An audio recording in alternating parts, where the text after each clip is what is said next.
welcome back to New Day Sports Time. We're going to look at refereeing. Of course, a lot of the time we talk about how bad referees can get on the pitch. Sometimes a clear goal, a referee will tell you, nah, not a goal.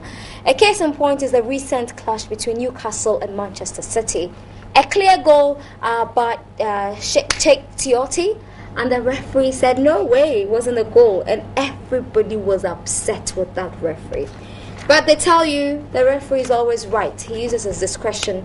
You can hardly challenge a referee, and that is why sometimes people take the law into their own hands and attack the referees. Anyway, Alex Corte, he's a deputy instructor. He's joined me here.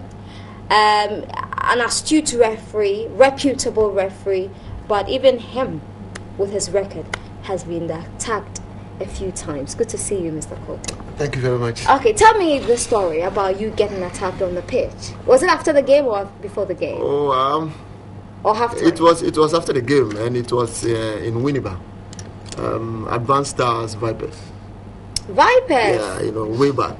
Yeah. So you can just imagine it. And it was after the game, and they actually had a very good chance of scoring, and the player messed it up, and they said I should have given them a penalty, and that was all. And they beat you up? Mercilessly. Before I got to I had a swollen eye. The whole face was so bad. Wow. Yeah, so it happened. Okay. Was that the only time that you were attacked? That was for me. I think that it was one of the severest one that I had. Okay. So you've been attacked a few times? Oh yeah, a few times. Here and there. Some they would give you a punch. Some would give you a slap. The players or the fans? Both, because when it's happening, you not actually see who's doing it. Okay, but in recent times, in the last 15 years, have you been attacked? Last 15 years, wow, yeah. You have. I remember it. I would not want to mention venues, because problem, the moment I'm mentioning the venues, people will get to know the teams involved and that sort of thing. But then it was a match. And we were held hostage for about 1 hour 30 minutes in the dressing room. The whole dressing room got spoiled. I mean, it was so bad and very, very chaotic. And the police had to take us through some gates, unapproved gates, out of the stadium. I think I know the game you're talking about. I do. And so it happened, and life goes on. Oh, wow. Okay. Do you think that we provide enough protection for referees in this country?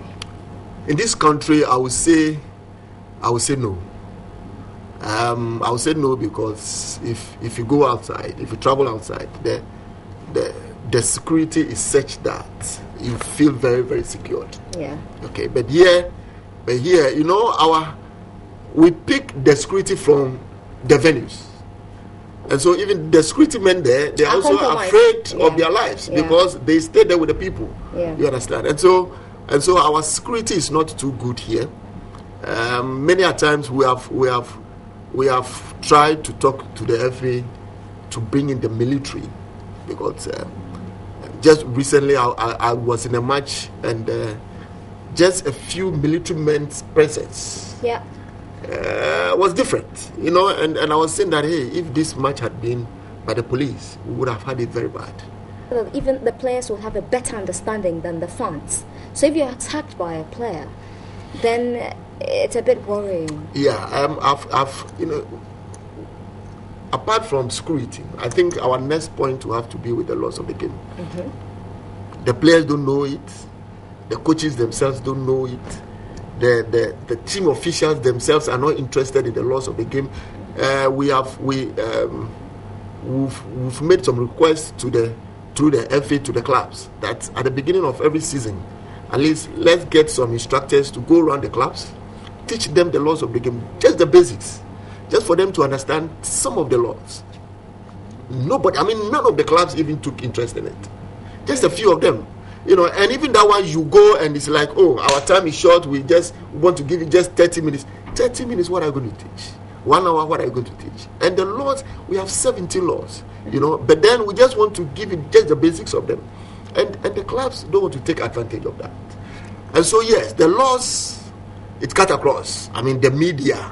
Oh yeah. It's a big problem because we stoke fire sometimes. A lot of the time, because these are the people, and you know, the fans there, the moment whatever they hear coming out from the media, they think that is the right thing, and so that is what they take, you know. But under normal circumstances, it's wrong, very, very, very wrong.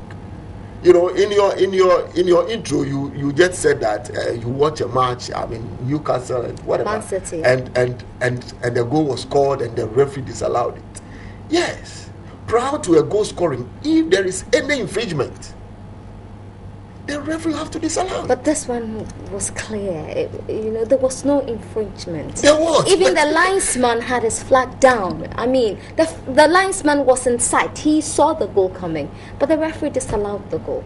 You see, it is very controversial. It is very controversial. You see, what the media would take that, oh, this one there was nothing.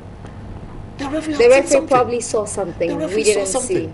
Okay. You understand? Because you see, the referee, as much as possible, will try to be very close to the active area, and will want to position himself in the way that he will see.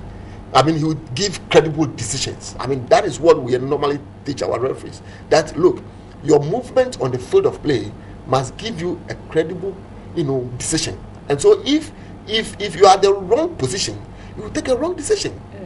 You understand? And so these are some of the things. And you know, the field is so big, and so you cannot be at the right position every time. Once in a while, you would get mixed up. You know, but then when you are not sure of the decision, the best thing to do is to let play continue. That's it. But then again, you know, despite all the good things you have said about refereeing, we have some woeful referees as well. Exactly. And we have seen quite a number in this country. Exactly. That is very true. We will not want to defend refereeing, but then when I sit back and I'm watching a game and the referee makes a mistake, I say, hey, this is a mistake.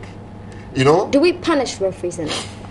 Yes, here in the country we punish referees. I think last 2 years, if you remember, the FA introduced the review committee, who actually they only review matches week after week, and we also have the assessors, who are technical people, and so they go to watch these matches and then they bring reports. And so if let's say you make a decision which maybe change the result of the game, you'll be punished.